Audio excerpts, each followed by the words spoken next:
Michael's been there for about 30 hours straight. We appreciate your coverage, Michael. The Southside community is also cleaning up after Monday night storms. The city's mayor says several people now displaced due to storm damage. That storm knocked down trees. Many fell on power lines and others fell onto homes, as you see there. Some of the worst hit homes were on Green Valley Road, just off Highway 77.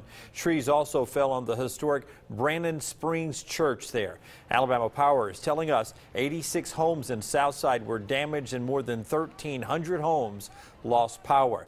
Now it's all about the cleanup and repair. This is the scene in Coleman. Hail damaged homes, businesses, and cars as far as the eyes could see, especially at this dealership. All the vehicles at Tony Serra Nissan were totaled by this massive hailstorm. The storms are going to be costly for businesses and families alike. Joining us now is Bill Sager, the Executive Vice President of the Alabama Independent Insurance Agents, with what you need to know to get back on your feet. So, Bill, thank you for joining us. Thank you for the invite. My first question is, what is the first thing people need to be doing to get back on their feet? Well, the first thing you need to do is obviously get your claim reported. Get with your agent. If you have some type of number in your policy information for your carrier, call them, because you need to get that claim number assigned as soon as you can, because that number is going to follow you all the way through the process. And we're looking back here. This is some of the aerial damage from Jacksonville, but Jacksonville State University hit very hard. A lot of college students away on spring break, but their property inside. What do those families need to do? Because oftentimes that property is covered under the homeowner's insurance. Right. Most of the time that coverage for that student's property there on campus will transfer from your homeowners. That's the case with most policies. And what you need to do, if you think there's been a loss, is go ahead and file it just like a regular claim that you would file, and it's just a contents claim.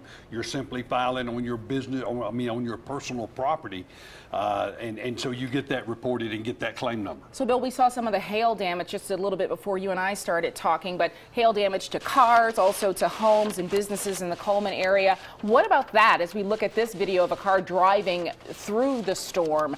A lot of that damage is evident, but sometimes you may not see it right away. Exactly. And what you need to do, if you think there's damage, you need to get to a body shop that you know or trust and have them look at your car and then, again, report that damage. I can't stress that enough, because if you wait or you slow down, you may be farther back in the process, because these companies are deciding now how many adjusters do we need to send to the area and get them in here. I want to make sure we get to this, because there are those unscrupulous people who come through after a storm looking for victims, victimizing storm victims. What's your advice to make sure you're getting a reputable person to help you repair? They do. Well, what I have told people, Sherry, is just that just because somebody has a ladder on their pickup doesn't make them a roofer, and because they've got a big toolbox doesn't make them a contractor. You need to basically fend those people off. Someone that comes and says, I will take care of you, I will file your claim for you, I work with your insurance company every day.